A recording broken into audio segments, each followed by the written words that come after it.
Welcome back, everyone. Before we dive in, make sure you drop your thoughts and the lessons you took from this story in the comments. And don't forget to like and subscribe. Let's get into it. The suitcase lay open on the bed, half filled with folded clothes, when Rochelle heard the words that would change everything. Alana, sweetie, you and I are spending Christmas with your real mother this year. Rochelle's hands froze over the sweater she had been folding. She stood in the bedroom doorway of their home in Atlanta, watching her husband, Desmond, kneel in the hallway in front of their 9-year-old daughter. Alana's face crumpled with confusion. "But Rochelle is my real mother," she said, her voice small and tight. Desmond shook his head, his jaw clenched. "Tanika is your biological mother," he said. "She wants to spend the holiday with you. You need her in your life." Rochelle felt the floor tilt under her feet. 6 years. She had spent 6 years raising this child. 6 years of packed lunches and parent-teacher conferences. 6 years of bedtime stories and wiped tears. 6 years of being called Mama Ro. Rochelle stepped into the hallway. "Desmond, can we talk about this privately?" she asked, keeping her voice calm with effort. Desmond stood, his expression cold in a way she had never seen before. "There is nothing to discuss," he said. "I already told Tanika we are coming. We leave on the 23rd. We," Rochelle repeated. "You and Alana?" "Yes," he said. "And where does that leave me?" Desmond finally really looked at her, and something in his eyes made her stomach drop. "You can stay here or go visit your family," he said. "I do not care." Alana's eyes filled with tears. "But I want Rochelle to come too," she whispered. "Your mother wants it to be just us," Desmond said firmly. "A real family Christmas." The words hit Rochelle like physical blows. A real family, as if the last 6 years had been pretend. "Desmond, step into the bedroom." "Now," Rochelle said. Her voice came out steady even though her hands were shaking. He followed her, closing the door behind them. Alana's sniffling could be heard through the thin wood. "What is this about?" Rochelle demanded. "You cannot just decide this without talking to me." "I can decide what is best for my daughter," he replied. "Our daughter," Rochelle shot back. "I have raised her since she was 3 years old." Desmond crossed his arms. "You are not her mother," he said flatly. "You never adopted her.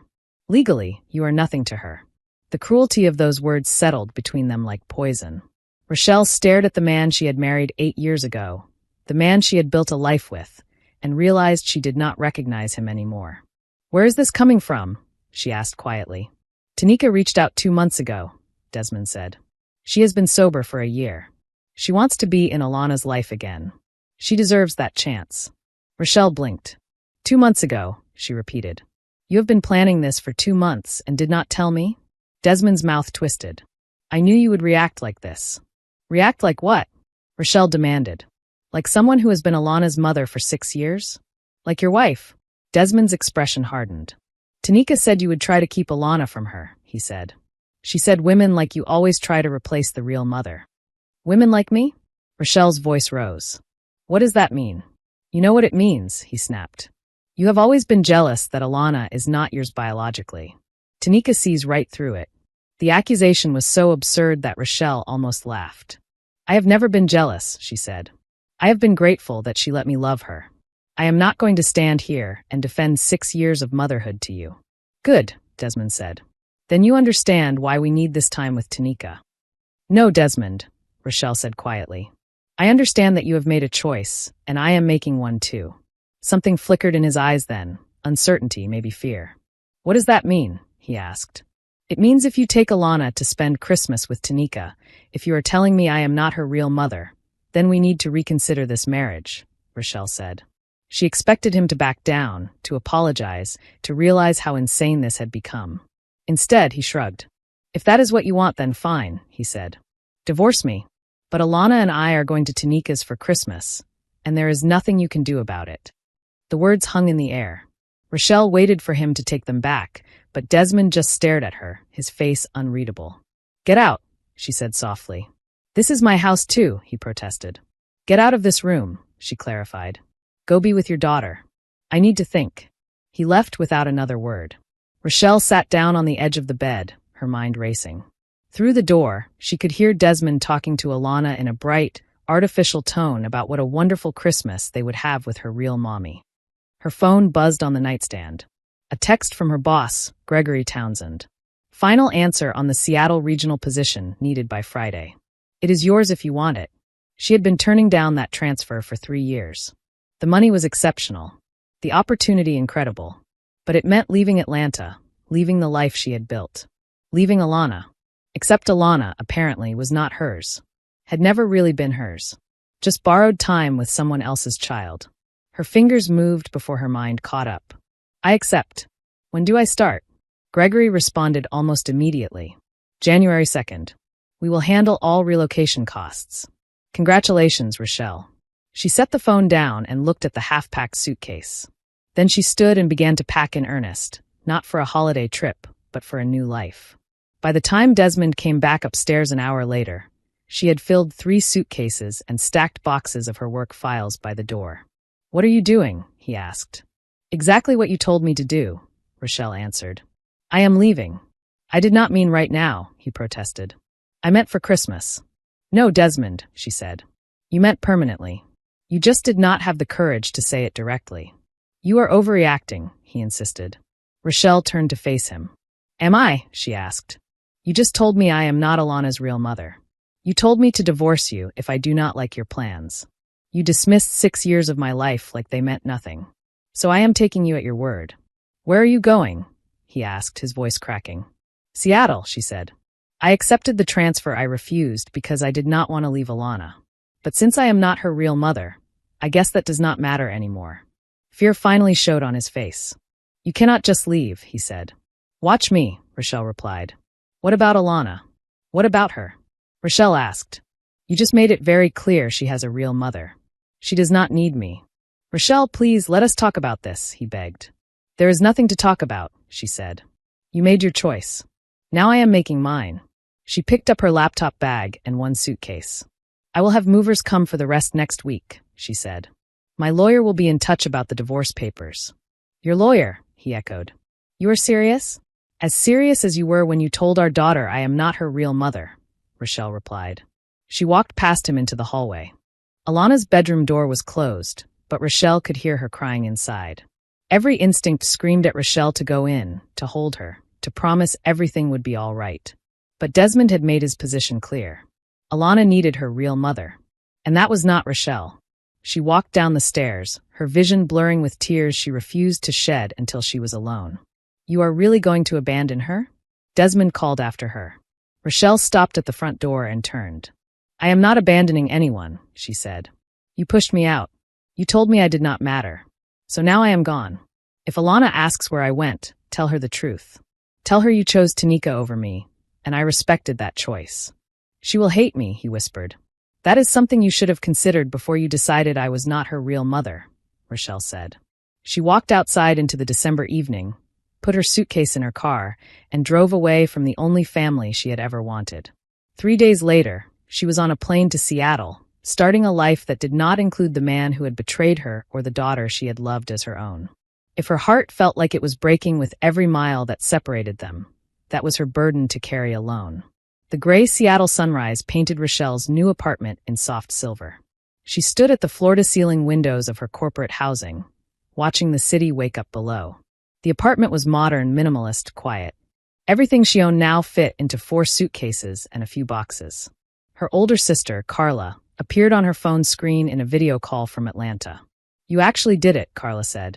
I honestly did not think you would go through with it. I had to, Rochelle replied, sipping green tea. What was I supposed to do? Stay and watch him choose her over and over? I meant leaving Alana, Carla said gently. The name hit like it always did, a sharp ache behind Rochelle's ribs. He made it very clear I am not her mother, Rochelle said. So I acted accordingly. You raised that little girl for 6 years, Carla reminded her. Apparently that did not matter, Rochelle said. The divorce papers are ready. I can file them tomorrow if you give me the word. Georgia has a no-fault option, so we can cite irreconcilable differences. Since you never officially adopted Alana, custody will not be an issue legally, Carla explained. Rochelle stared out at the city. File them, she said. Are you sure? Carla asked. This is fast. He told me to divorce him if I did not like his plans, Rochelle replied. I am taking him up on it. Carla hesitated. What about Alana? She asked. Rochelle closed her eyes. She kept hearing Alana cry behind that bedroom door. Alana has her real mother now, Rochelle said. Desmond made that choice for both of us. The next weeks were a blur of work. The Seattle regional office was everything Rochelle had expected. Fast-paced, high-pressure, full of talented professionals. As regional director, she oversaw operations across several states and managed a team of 12. Gregory flew in from New York to welcome her personally. "We are thrilled to finally have you here," he said as he showed her around. "I know this was a difficult decision." "It was time for a change," Rochelle said simply. She threw herself into strategies, client meetings, and late-night emails. During the day, it almost worked. At night, alone in her apartment, it did not. Every quiet moment made her think of Alana. The way she scrunched her nose when she laughed. The way she had whispered "Mama Ro" when she was scared. The silence in Seattle felt louder than any argument. One evening, her work phone rang. Rochelle almost ignored it, then noticed the caller ID. Unknown Georgia number. She answered. "Rochelle." Desmond's voice made every muscle in her body tense. "How did you get this number?" she demanded. "Your office gave it to me," he said. "I told them it was a family emergency." "We are not family anymore," she said. "Do not call again." "Wait, please just listen," he begged. "No," Rochelle said, moving the phone away from her ear. "Alana will not stop crying," Desmond blurted out. Rochelle froze. "What?" "She has been crying for 3 days," he said. "She will not eat. She will not talk to me. She keeps asking where you are."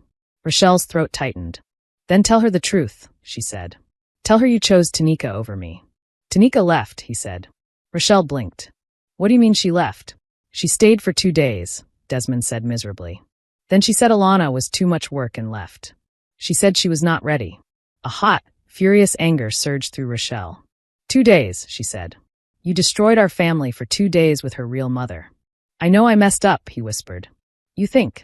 Rochelle's voice rose despite her efforts to stay calm. "You told Alana I was not her real mother. You let her believe this woman was coming back to be a family. And then Tanika left after 2 days." "I know," Desmond repeated. "I know now you were her real mother. I know I was wrong. I am sorry. Please, Rochelle. She is falling apart. Please come back. She needs you." Every instinct in Rochelle's body screamed at her to book a flight, to run back, to hold Alana, and tell her none of this was her fault. But she remembered standing in the hallway listening to Desmond say she was not Alana's real mother. She remembered the cold dismissal in his eyes. "No," Rochelle said quietly. "What?" he asked. "I am not coming back," she said. "You wanted Tanika in Alana's life. You got your wish. Now figure out how to handle the consequences." "She is your daughter too," Desmond pleaded. "Am I her real mother, Desmond?" Rochelle asked. "Or am I just the woman who raised her for 6 years?" Silence. "That is what I thought," she said. "Do not call me again. Have Tanika comfort her. Or your mother. Or someone. You figure it out. I am done." She hung up and blocked his number. Then she blocked his email and his office line.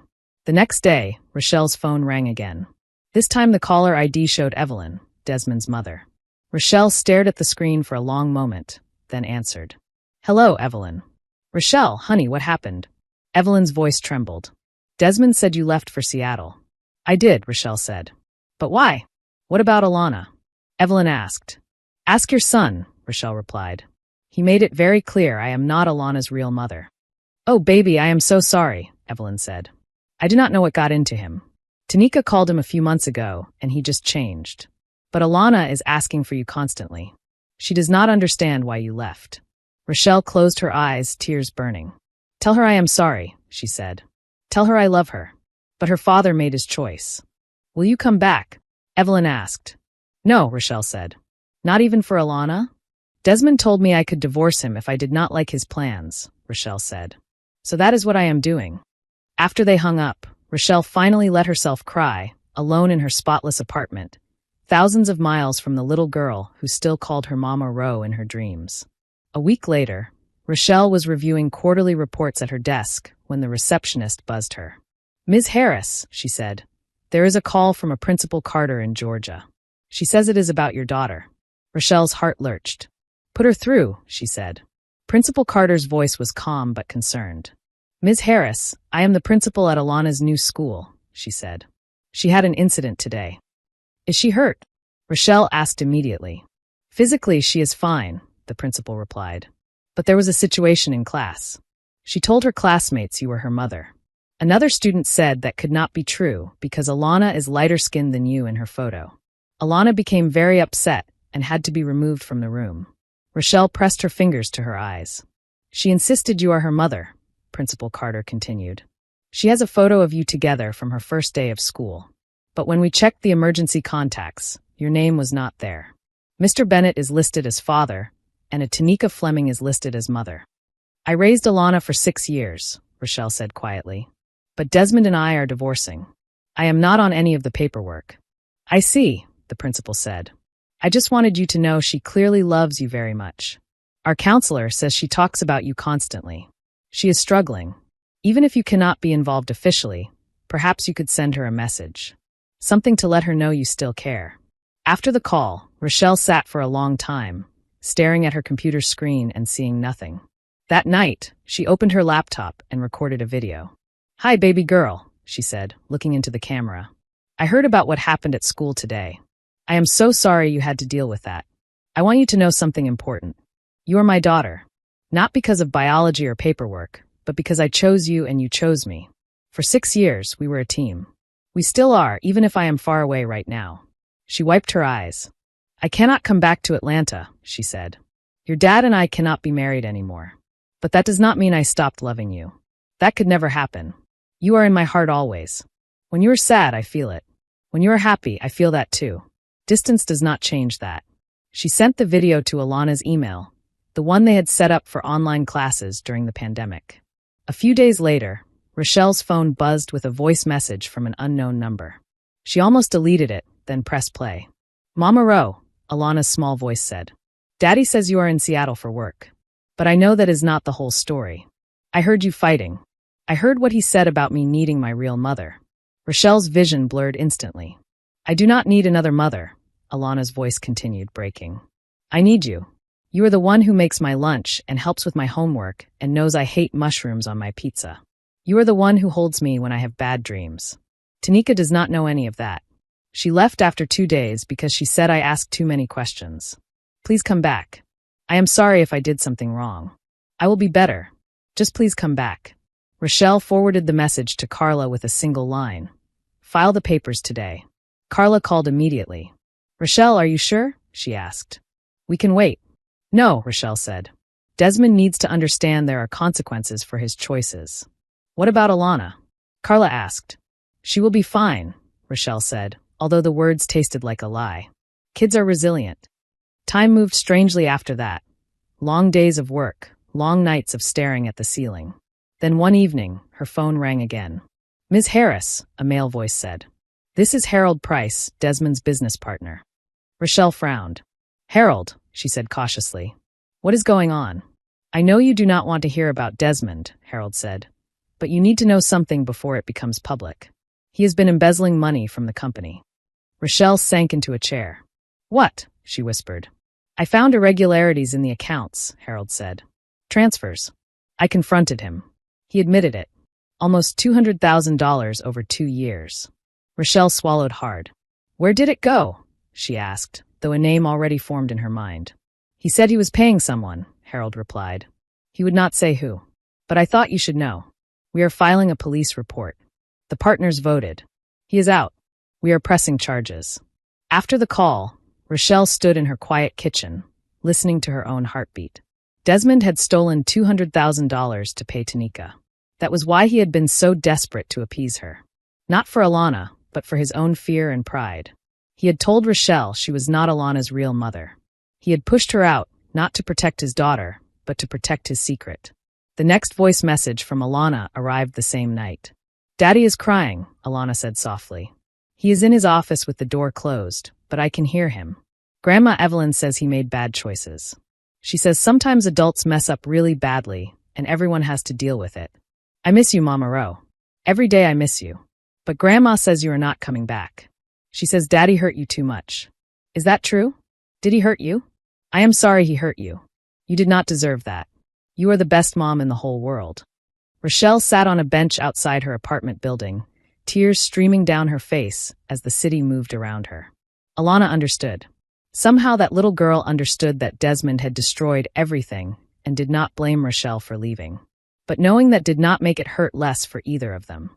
A week later, Evelyn called again. Her voice was tight. "Rochelle, the state is getting involved," she said. "With Desmond facing charges and Tanika nowhere to be found, there will be a custody hearing. They are talking about foster care." Rochelle's stomach dropped. "Foster care?" she repeated. "No, absolutely not. Unless someone steps forward," Evelyn said. "That is what might happen. I am too old for permanent custody. Desmond may go to jail. There is no one else." Rochelle stood at the window, watching Seattle's clouds roll over the skyline. She had told herself she was done. She had convinced herself staying away was about dignity and self-respect. But the idea of Alana in a stranger's home made her physically sick. "You want me to come back and fight for custody," she said. "I want you to save that child from the system," Evelyn replied. "You are the only mother she has ever really known. You raised her for 6 years. That has to count for something." Rochelle called Carla that night. "If I file for custody of Alana, what are my chances?" she asked. Carla exhaled slowly. "Honestly, it is complicated," she said. "You never adopted her. Legally, you are a stranger. But you were her primary caregiver for 6 years. With Desmond facing criminal charges and Tanika missing, the court will care about stability. You have a chance if you come back and fight. But you will have to prove you can provide for her and that she wants to be with you. Do you still have her messages?" "Every single one," Rochelle said. "Save them," Carla replied. "They show your bond. The court will want to see that." Rochelle looked around her immaculate apartment. Her promotion, her view, her life that suddenly felt like a hiding place instead of an accomplishment. Carla was quiet for a moment. "You cannot have it both ways right now," she said softly. "It is Seattle or Alana. You have to choose." There was a long silence. "There is no real choice," Rochelle said finally, her voice barely above a whisper. "I am coming home." She called Gregory and requested emergency leave. She called the leasing office. She called Damon Lewis, the calm, thoughtful colleague who had become her closest friend in Seattle. "You are going back for your daughter," Damon said. It was not a question. "Yes," Rochelle said. "Good," he replied. "Careers can bend. Children cannot." 2 days later, Rochelle stepped off a plane in Atlanta, carrying the same 4 suitcases she had brought to Seattle. Carla met her at the airport with a stack of legal documents. "Welcome back," Carla said, hugging her tightly. "Ready to fight?" "I have been ready since the day I left," Rochelle replied. The DeKalb County Courthouse smelled like old wood and nerves. Rochelle sat on a bench outside Family Courtroom 3B, wearing a green suit and heels that pinched. Her hands clutched a folder Carla had prepared. Photos, school records, medical forms, printed text messages from Alana. "Stop fidgeting," Carla whispered. "You look guilty." "I am terrified," Rochelle whispered back. "You will be fine," Carla said. "We have a strong case." The door opened. Desmond walked in with his lawyer. He had lost weight. His suit hung loose, and his eyes were hollow. He stopped when he saw Rochelle. "Can we talk?" he asked. "No," Carla answered before Rochelle could speak. "All communication goes through lawyers now." Desmond looked at Rochelle, not Carla. "Please," he said. "Just 5 minutes." Rochelle glanced at her sister, who shrugged. "Your choice," Carla said. 5 minutes, Rochelle said. They stepped into a quiet corner near the restrooms. Desmond's hands shook. "Thank you for coming back," he said. "Thank you for fighting for her." "I am not doing this for you," Rochelle said. "I know," he replied. "I am grateful anyway. She needs you." "She needed me 2 months ago," Rochelle said, her voice cool. "Right before you told her I was not her real mother." Desmond flinched. "I know what I did," he said. "I know I cannot take it back. If I could change that day, I would. But you cannot," Rochelle said. "So here we are." Desmond swallowed. "I am going to testify for you today," he said. "I am going to tell the judge you are the best parent Alana could have. That you should get custody." Rochelle stared at him. "Why?" she asked. "Because it is true," he said simply. "And because I owe you that much. I destroyed our marriage. I drove you away.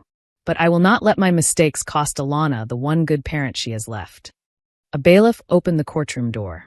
"Case 2025 CV 0847, he called. "Harris versus Bennett regarding custody of minor child Alana Bennett. All parties enter now." Rochelle's stomach twisted as she walked in. The courtroom was smaller than she expected. Judge Denise Walker sat at the bench, a woman in her 50s with sharp eyes and salt and pepper hair. "This is an emergency custody hearing," Judge Walker said. We are here to determine the best placement for Alana Bennett, age 9, given that her primary guardian faces criminal charges and her biological mother has been absent for 6 years. She turned to Carla. Ms. Harris, your client is petitioning for custody. On what grounds? Carla stood. Your Honor, my client, Rochelle Harris, served as Alana's primary caregiver for 6 years, from age 3 to 9, she said. During that time, she functioned in every capacity as Alana's mother. She prepared meals, attended school events, managed medical care, and provided emotional support in a stable home. But she never adopted the child, Judge Walker observed. No, Your Honor, Carla said. Mr. Bennett repeatedly told her they would handle adoption later. She trusted him. Judge Walker looked at Desmond. Is that accurate? She asked. Desmond stood. Yes, Your Honor, he said. I told Rochelle we would adopt Alana when she was older. I let Tanika's threats stop me from doing the right thing. What threats? The judge asked. Carla submitted Evelyn's documents, printed texts and emails from Tanika, demanding money and threatening to go to court. Judge Walker skimmed them, her face tightening. So, for 2 years you paid Ms. Fleming to stay away, the judge said. When she demanded Christmas, you agreed, even though you knew it would harm your wife. Desmond's shoulders sagged. Yes, Your Honor, he said. It was cowardly and wrong. Judge Walker nodded curtly, then turned to the other side of the room where Tanika sat with her attorney, perfectly styled and composed. Ms. Fleming, you are also seeking custody, Judge Walker said. You left your child 6 years ago and made minimal contact until recently. Why should this court give you custody now? Tanika's lawyer stood. Your Honor, my client struggled with addiction, he began. She chose to leave Alana with a stable parent while she sought treatment. She has now been sober for 2 years, has stable housing and employment, and is ready to be the mother Alana deserves. 2 years sober, Judge Walker said. But you reached out to your daughter only 2 months ago. You spent Christmas with her and left after 2 days. How do you explain that? Tanika lifted her chin. I was not prepared for how much she had changed, she said. I thought I could handle it, but I was overwhelmed. I needed to regroup. But I am ready now. I am her mother. I gave birth to her. That bond cannot be replaced. Rochelle's hands clenched on the armrest. She wanted to stand up and shout that motherhood was not about birth. It was about showing up every day. But Carla had warned her to stay silent unless called. Judge Walker reviewed the file. I have read all the statements, she said. Before I make any decisions, I want to hear from Alana herself.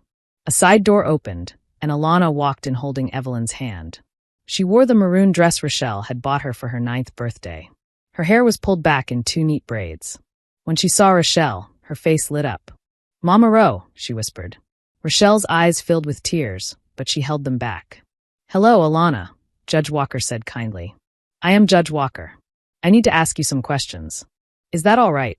Alana nodded. Come sit up here with me, the judge said, gesturing to a chair beside the bench. Alana climbed up, her feet swinging. Do you understand why we are here? The judge asked. Yes, ma'am, Alana said softly. You are deciding who I should live with.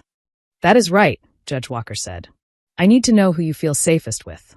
Alana did not hesitate. Rochelle, she said. Mama Ro. Why? The judge asked gently. Because she is my mom, Alana said. She has always been my mom. She knows everything about me. She knows I am allergic to strawberries and I do not like loud noises, and I have nightmares about being alone. She knows how to make me feel better when I am sad. She knows my favorite songs and books, and what I want to be when I grow up. What do you want to be when you grow up? Judge Walker asked. A teacher, Alana said. Like Mama Ro wanted to be before she started working in business. The judge smiled faintly. What about your father? She asked. Do you want to live with him? Alana's expression grew sad. Daddy made big mistakes, she said seriously. He hurt Mama Ro really badly. He said things that were not true. He told me I needed my real mother, but Mama Ro was already my real mother. And Tanika? Judge Walker asked. She is your biological mother. Do you want to live with her? Alana looked at Tanika for the first time. I do not really know her, she said. She left when I was 3. I do not remember much. She came back for Christmas and then left again after 2 days. She said I asked too many questions. Do you want to get to know her? The judge asked. Maybe someday, Alana said. But not right now. Right now, I just want to be with Mama Ro. I want things to go back to normal. I want my old life back. Judge Walker turned to Rochelle. Ms. Harris, approach the bench, she said. Rochelle stood on shaking legs. Alana calls you Mama Rowe, the judge said. Is that what you want? I want her to call me whatever makes her feel safe, Rochelle said. She started calling me that when she was 4. It just felt right. Do you love this child more than anything? Judge Walker asked. Yes, Your Honor, Rochelle said. More than anything. Are you prepared to take full custody? Judge Walker continued. To be responsible for all her needs, financial, emotional, educational? Completely, Rochelle said. I arranged to transfer back to our Atlanta office. It is a step down from my Seattle position, but it lets me be here for Alana. That is more important than any promotion. I already found a 3-bedroom house in her old school district. If the court grants me custody, we can move in immediately. Her room is ready. Purple walls, just like before. Alana made a soft, happy sound at that. Judge Walker looked at Desmond. Mr. Bennett, she said, you are facing embezzlement charges. Do you contest Ms. Harris's petition for custody? Desmond stood. No, Your Honor, he said. I support it. Rochelle is the best parent Alana could have. I was a fool to ever deny that. The judge turned back to Tanika's side. Ms. Fleming, she said, your petition rests largely on biology. But this court must consider the child's best interest above all else. Tanika's lawyer opened his mouth to speak, but the judge held up a hand.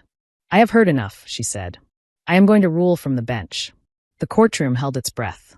This is not a perfect situation, Judge Walker said. No decision here will erase the pain caused. But the best interest of the child is clear. Alana has bonded with Ms. Harris over 6 years. Ms. Harris has been her primary parent. While biological connection matters, it cannot outweigh consistent, loving care. She looked briefly at Tanika. Ms. Fleming abandoned her child for 6 years, then left again after 2 days. I see no evidence that placing Alana with you would serve her needs. She turned to Rochelle. Therefore, Judge Walker said, I grant full physical and legal custody of Alana Bennett to Rochelle Harris, effective immediately. Mr. Bennett will have supervised visitation twice monthly, contingent on the outcome of his criminal case. Ms. Fleming will have no custody or visitation rights at this time, though she may petition for supervised visitation in 6 months if she can demonstrate stability and genuine interest in Alana's welfare. The gavel came down. Rochelle exhaled shakily. It was done. Alana jumped up and ran to her, throwing her arms around Rochelle's waist. We did it, Mama Rowe, she whispered. We did it. Rochelle held her daughter close, feeling Alana's small body tremble with relief. We did, baby girl, she whispered back. We did. The weeks that followed were exhausting. Moving into the new house, painting Alana's room purple, buying secondhand furniture, filling kitchen cabinets. Rochelle transferred into a mid-level role at the Atlanta office, humbler than Seattle but steady. Every morning, she and Alana ate breakfast together. Rochelle drove her to school, then went to work. Afternoons were homework at the kitchen table, dinner at 6, silly shows on the couch, and whispered bedtime prayers. Desmond's sentencing hearing came in March. Evelyn called the night before. He asked if he would consider bringing Alana, she said. Not for him, for her. Rochelle looked at Alana, who was drawing at the table. Do you want to go? She asked later. Will he want to see me? Alana asked. I think so, Rochelle said. Grandma says he asks about you every day. Alana was quiet for a long moment. I am not mad at him anymore, she said. I was, but holding on to it made me feel bad. I am still sad, but I want to understand. The courtroom for criminal cases was larger, the air heavier. Desmond stood with his lawyer, shoulders slumped. The judge listened to victim impact statements from Harold and the other partners. They described betrayal, lost jobs, broken trust. The prosecutor requested a harsh sentence. Desmond's lawyer pleaded for context, presenting evidence of Tanika's blackmail. Then the judge asked if Desmond's family wanted to speak. Evelyn stood. He is my son, she said. He did terrible things, but he loves his daughter. I hope he gets a chance to be better. Rochelle almost stayed seated, but Alana squeezed her hand. Can I say something? She whispered. Judge Ellis, an older man with kind eyes, nodded. Young lady, state your name and age, he said. Alana Bennett, she said clearly. I am 9. Do you understand why we are here? He asked. Yes, sir, she said. My daddy stole money because he was scared.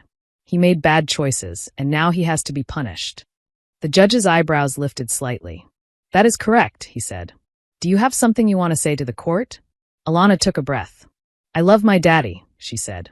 Even though he hurt me and Mama Ro, I still love him. I know he did something wrong. Stealing is wrong. Lying is wrong. I learned that in school. But I also learned people can change. I hope he gets a chance to be better. I hope he fixes what he broke and becomes the person he is supposed to be. Judge Ellis studied her. You are a wise young lady, he said. Your father is fortunate. After a long pause, he sentenced Desmond to 3 years in prison, suspending 2 of them. 1 year in minimum security, with work release after 6 months, mandatory restitution and counseling, and supervised visitation contingent on good behavior. Do not thank me, the judge told Desmond when he whispered his gratitude. Thank your daughter for believing in you, and thank Ms. Harris for raising her. Outside the courtroom, Desmond knelt in front of Alana.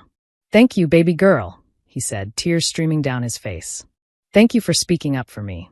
You are still my daddy, Alana said simply. You made mistakes, but you are still my daddy. You have to do better now. I will, he promised. He looked at Rochelle. Thank you for bringing her, he said. Thank you for everything. Rochelle nodded once.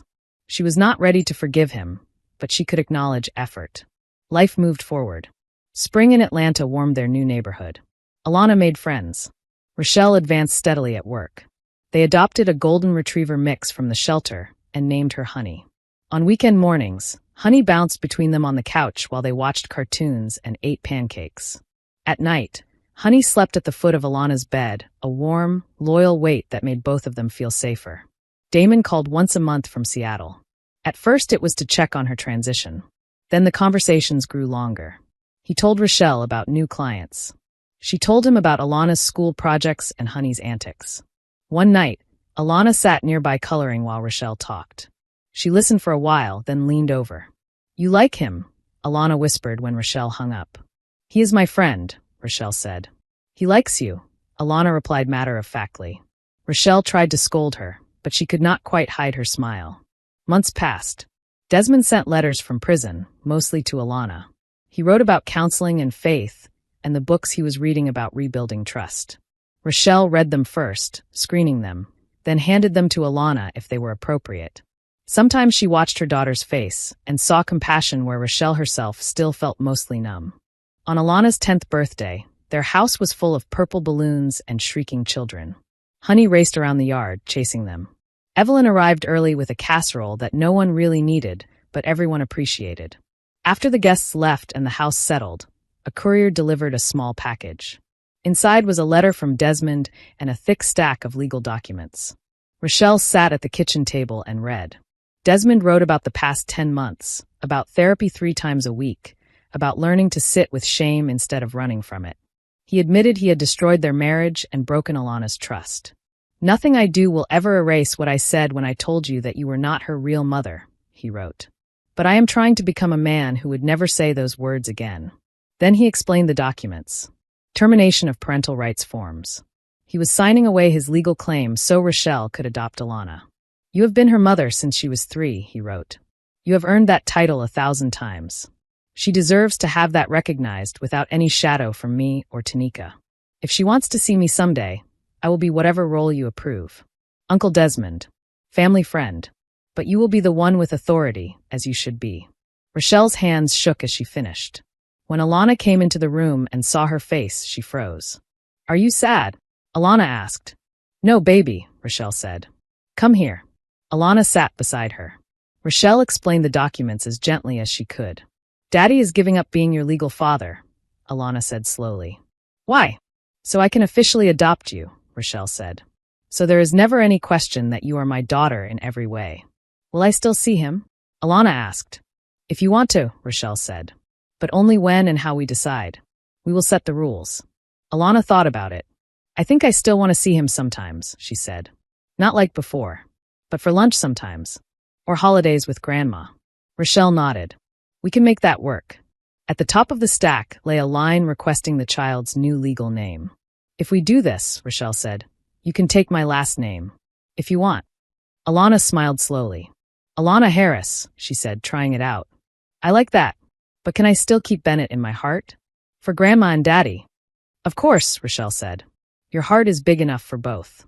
A month later, They sat in a smaller courtroom with a different judge. The adoption hearing felt almost gentle. Judge Ramirez reviewed the paperwork, smiled at Alana's purple dress, asked a few formal questions, and then said the words Rochelle had dreamed of. "I hereby grant the petition," she said. "From this day forward, Alana is legally Alana Harris, daughter of Rochelle Harris." Alana squeezed Rochelle's hand so hard it hurt. "We did it, Mama Ro," she whispered. "Now it is official." "I was your mother long before today," Rochelle said, her voice thick. "But I am glad the rest of the world has finally caught up." Evelyn cried openly in the front row. Carla snapped a photo as the judge handed them a framed certificate. That night, they sat on the porch with honey curled at their feet. "Mama Ro," Alana said, "do you think our story has a happy ending?" Rochelle pulled her onto her lap. "I think we have a happy middle," she said. "And that is better. Endings mean it is over. Middles mean there is more to come. More memories. More second chances. More love. With Daddy too?" Alana asked quietly. "He is trying very hard," Rochelle said. "I do not love him anymore, but I do not hate him either. Maybe one day, when he really proves he is different, we will find a way for him to be in your life in a healthy way." Alana nodded thoughtfully. "Everyone deserves a second chance," she said. "You taught me that." Later that week, Rochelle called Damon. She told him about the adoption, about Desmond's decision, about the quiet feeling of peace that had settled over the house. "That is wonderful news," Damon said. "Alana will never have to wonder again who she is." "She has always been mine," Rochelle said. "But yes, it is nice to see it in writing." There was a pause. "Rochelle," Damon said gently, "last year I told you I had feelings for you. I meant it. I still do. I know you were not ready then." Rochelle looked through the kitchen window, watching Alana and Honey in the backyard. "I am not ready for anything big," she said. "Not yet, but I am ready to see where this could go." Slowly, carefully, Damon let out a breath she could almost hear. "That is all I would ever ask," he said. "I can come to Atlanta for Christmas. Zoe has never been. She would love to meet Alana." "We would like that," Rochelle said. "Alana has already picked out which room will be Zoe's when you visit. She is very sure of herself." Damon laughed. "She sounds like her mother," he said. "Strong. Certain. Brave." Rochelle smiled. "We are working on it," she said. Later that night, Alana stood in the doorway in her purple pajamas. "Did you ask him to come for Christmas?" she asked. "You were eavesdropping," Rochelle said. "I was passing by," Alana replied, completely unbothered. "So, did you?" "Yes," Rochelle admitted. "He and Zoe are going to visit." Alana climbed onto the couch beside her. "Good," she said. "I like him. He listens to you. He makes you laugh. And Zoe said he talks about you all the time.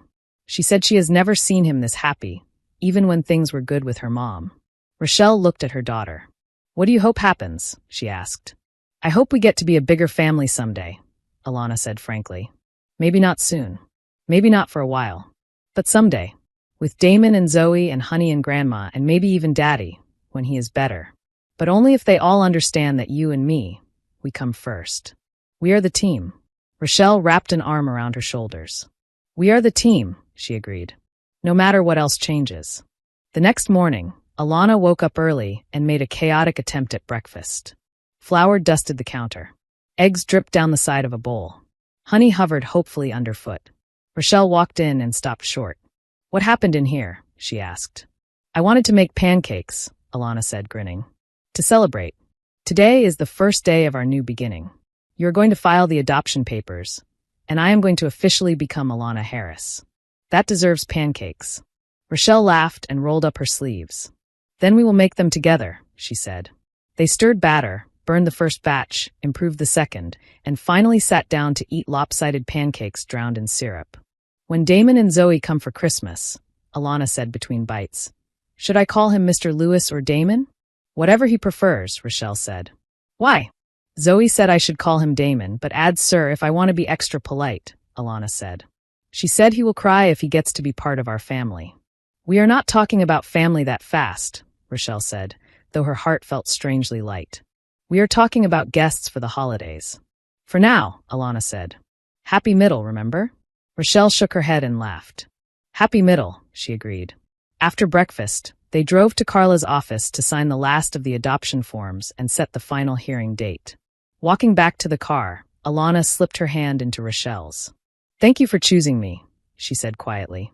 You did not have to come back from Seattle. You could have had a whole different life. But you chose me. There was never really a choice, Rochelle said. You are my heart. I will always choose you. Over jobs. Over men. Over anything. Alana smiled. Good, she said. Because you come first for me too. That night, Rochelle sat on the porch with a cup of tea, watching the stars. Her phone buzzed with a new email, a flight confirmation from Seattle. Damon and Zoe would arrive December 20th. Inside, Alana squealed over a video call with Zoe, showing her the purple bedroom and introducing Honey through the screen. A year earlier, Rochelle had stood in her Atlanta bedroom, packing a suitcase while her marriage crumbled. Desmond had told her she was not a real mother. He had tried to replace her. He had pushed her out so he would not have to face his own failures. She had left in pieces. Now, she sat on her own front porch, listening to her daughter laugh inside a house they had built together. Alana was hers, legally, emotionally, completely. Desmond was working on becoming a better man from the consequences of his choices. Tanika was facing her own reckoning somewhere outside their lives. Damon and Zoe represented the possibility of a gentle, patient future. The revenge was not dramatic or flashy. There was no grand scene where Desmond was publicly humiliated or forced to beg. Instead, the revenge was this: living well, taking the hurt and betrayal and turning it into a home full of warmth and laughter. Raising Alana to be wise and strong. Showing, every single day, what a real mother looked like by showing up. Inside, Alana's voice floated through the open window. Come on, honey, she called. It is time for bed. Big day tomorrow. We have a life to live. Rochelle smiled, stood, and went inside to join her daughter. Her child, her heart, her victory. Ready to step into the rest of their happy middle with room for more. If you enjoyed this story, please like, comment, and share this video with your friends. Subscribe and turn on the notification bell so you never miss a powerful story drop.